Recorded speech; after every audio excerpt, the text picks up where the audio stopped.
My name is Karen. For years ago, I stepped into what I believed would be a perfect life. Married at 27 to Michael, a man who promised to carry me in his arms even before our wedding, I felt like the luckiest woman alive. He wasn't just my husband, he was my best friend, my confidant. We shared everything, from morning coffees to late-night dreams about our future. Michael always had a way of making me feel special.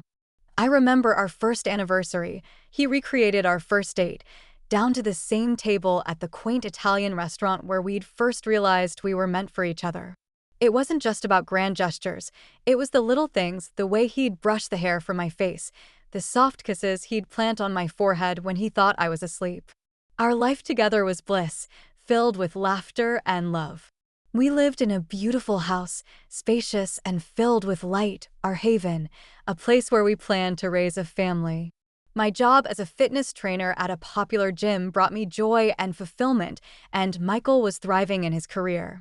We were doing well financially and often talked about starting a family, about having children running around the house, filling it with even more laughter and joy.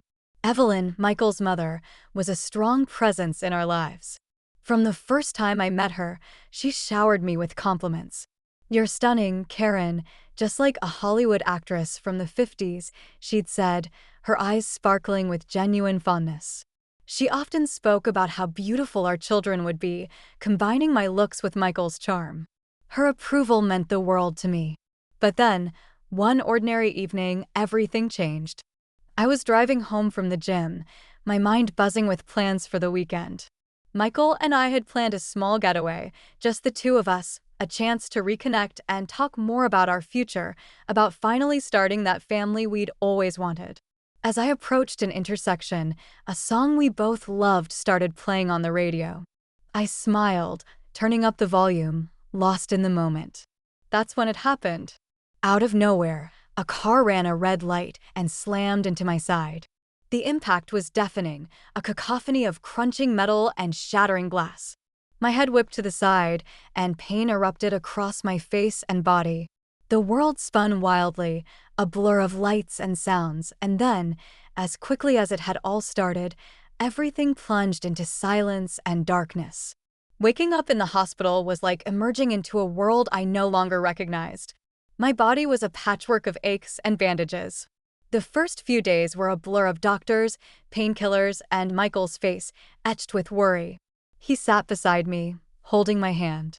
His voice was gentle, but his eyes couldn't hide his concern. "Hey, how are you feeling?" he asked. I tried to smile, but it hurt like I'd been hit by a truck, I joked weakly. He offered a strained smile, but said nothing. The nurses were kind, always checking in and offering comforting words, but their eyes, full of pity, told a story they didn't voice. I knew I was badly hurt, but the extent of it was hidden beneath the bandages that wrapped my face. As days turned into a week, Michael's visits grew shorter, his excuses more frequent. "Work's crazy right now," he'd say, or "Mom needs my help with something." I understood, or at least I tried to, but the silence and solitude in the hospital room were suffocating. The day came to remove the bandages. I sat in front of a mirror, my heart racing. The nurse, a kind woman named Lisa, offered me an encouraging smile. "Ready?" she asked. I nodded, not trusting my voice. Slowly, she unwrapped the bandages, revealing my reflection bit by bit. The face staring back at me was a stranger, scarred, distorted, a stark contrast to the woman I used to be. I couldn't hold back the tears.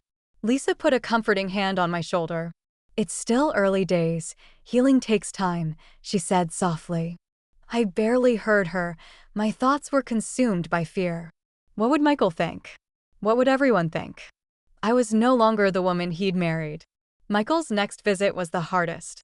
He walked in, his usual confident stride faltering as he saw my face. "Hey," he said, his voice barely above a whisper.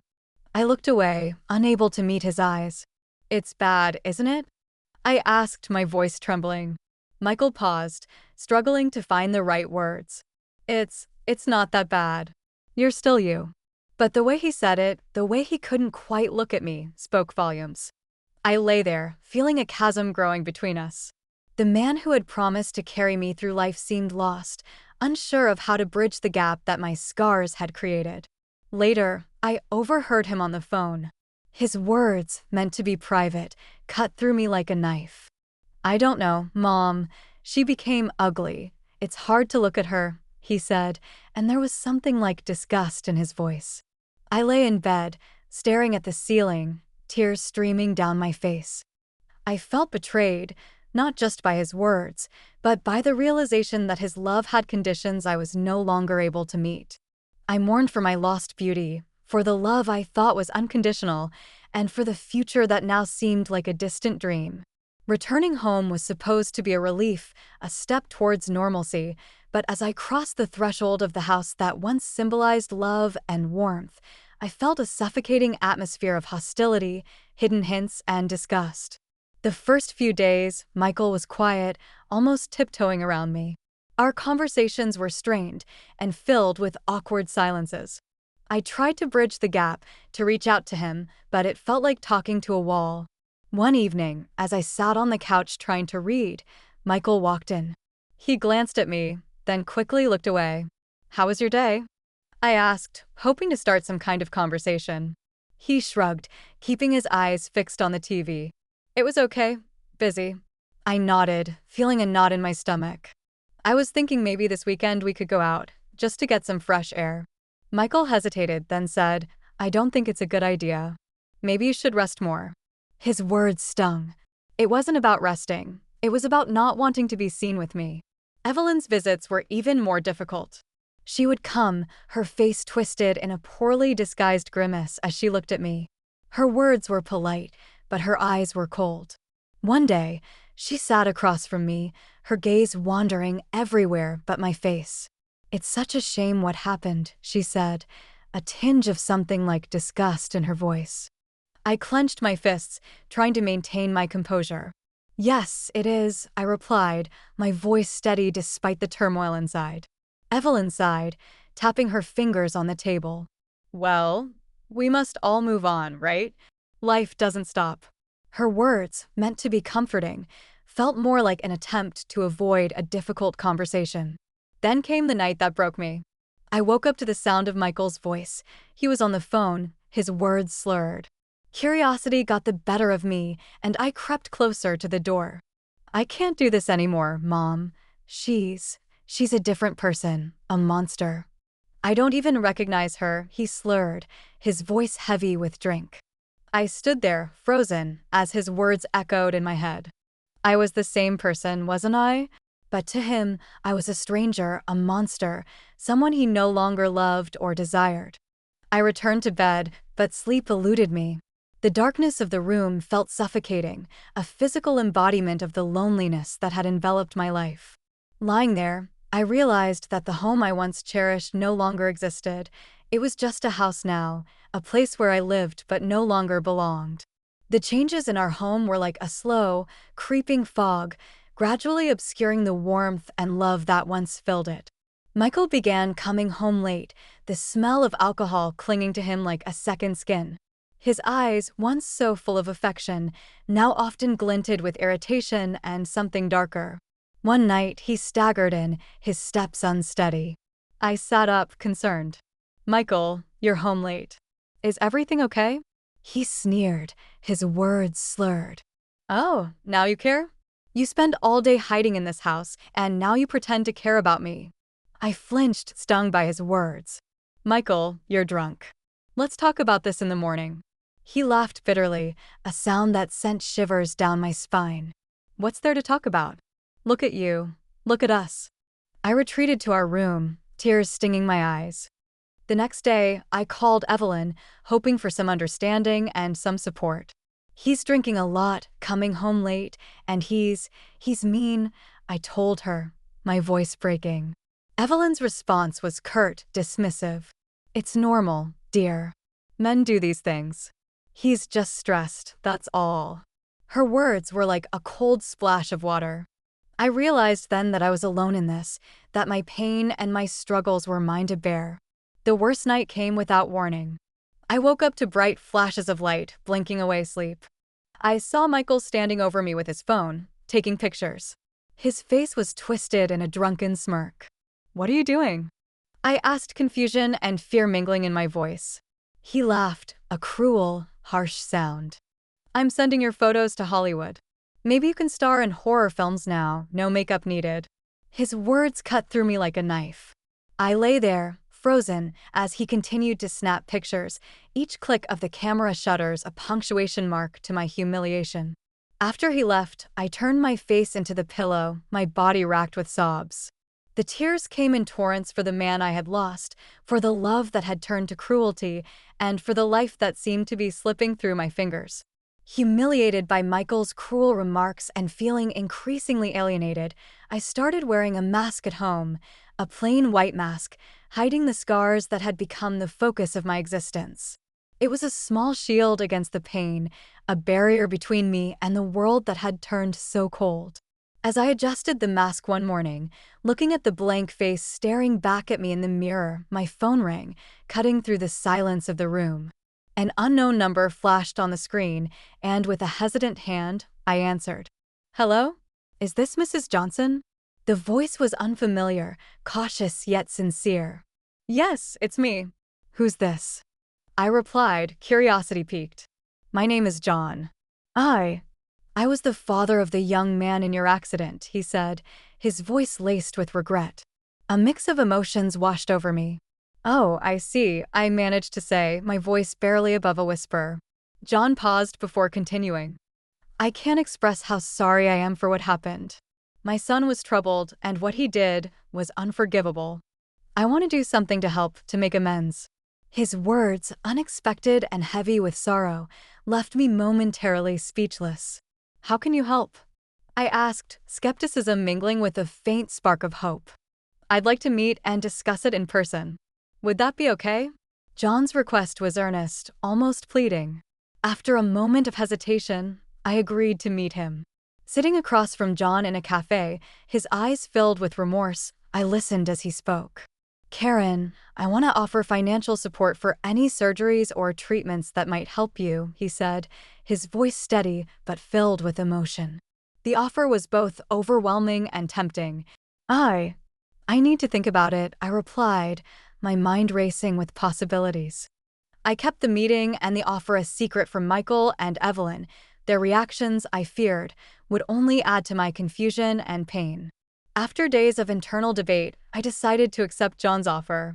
I arranged consultations with plastic surgeons, discussing what could be done to help heal my scars. To Michael, I mentioned only that I was going for routine medical treatments.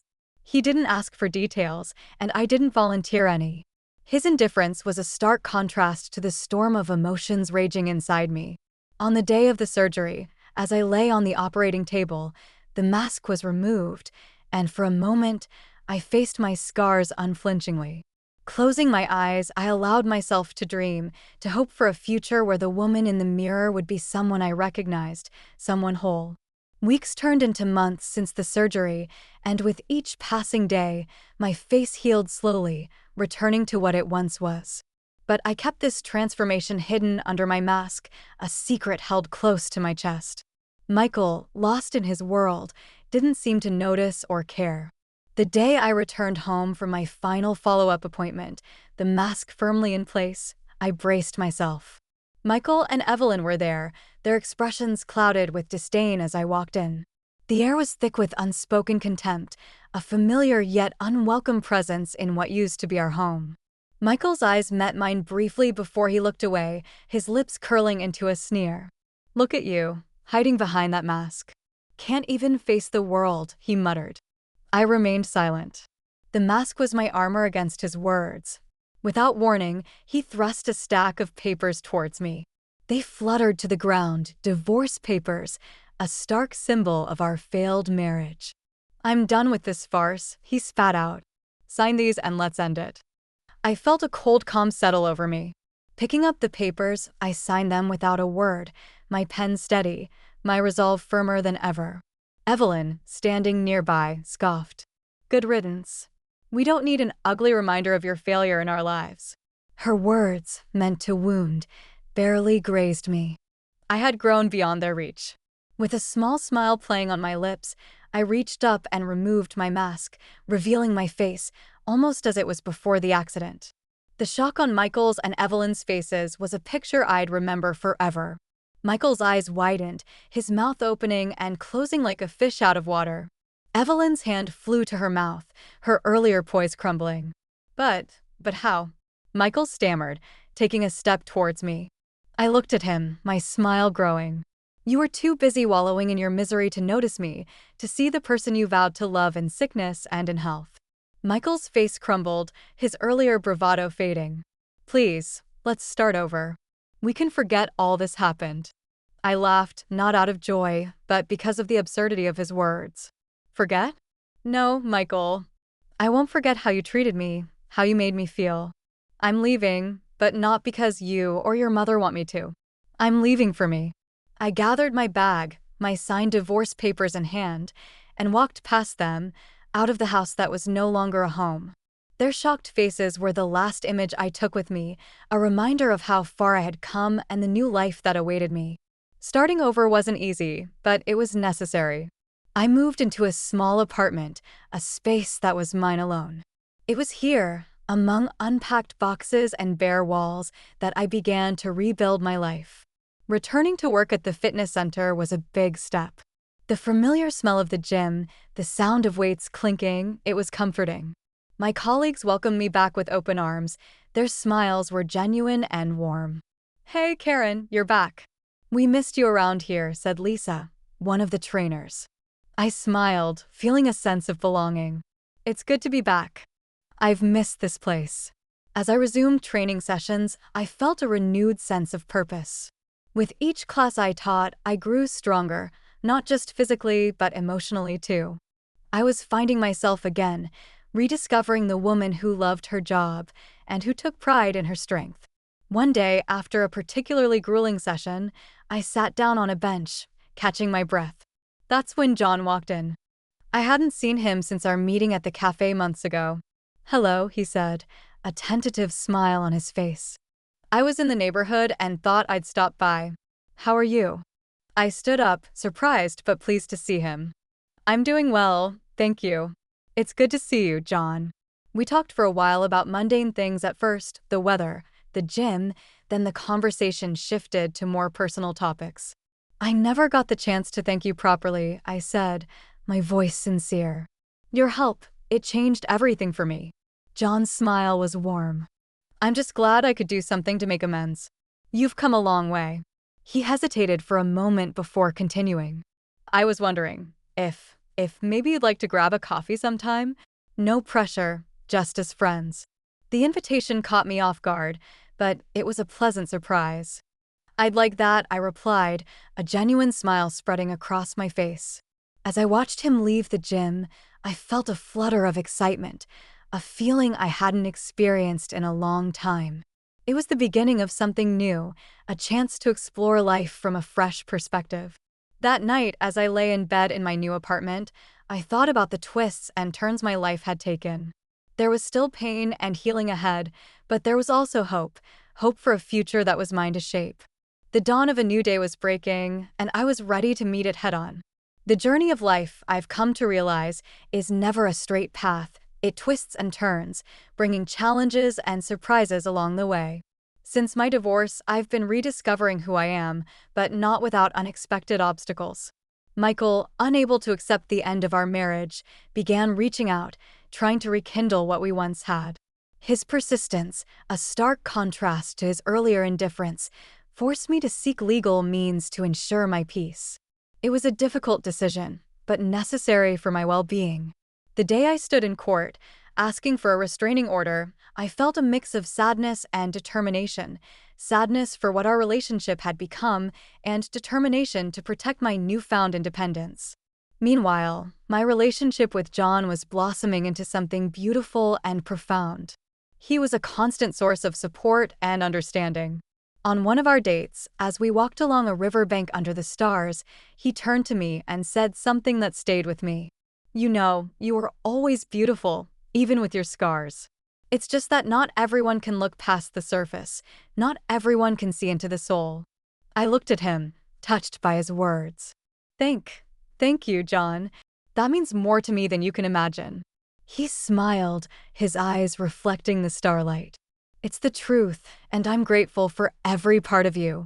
That night, as I lay in bed reflecting on everything that had happened, I felt a deep sense of contentment.